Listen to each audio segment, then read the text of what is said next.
ప్రియ సహోదరి సహోదరులందరికీ నా హృదయపూర్వకమైనటువంటి వందనాలు చెల్లిస్తున్నాను.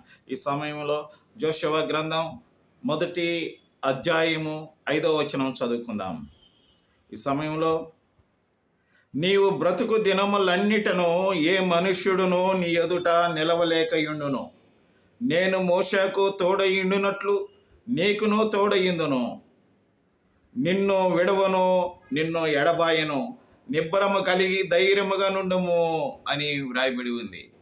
In English, no man shall be able to stand before you all the days of your life. Just as I was with Moses, so I will be with you.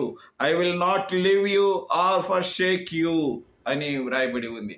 నా ప్రేమటువంటి సహోదరి సహోదరులారా, దేవుడు మనలను ఈ విధంగా ప్రేమించి ఈ విధంగా పోషిస్తూ మనకు తోడుగా ఉన్నటువంటి ఆ దేవునికి కృతజ్ఞతలమై ఉందాం గాక. ఆమేన్.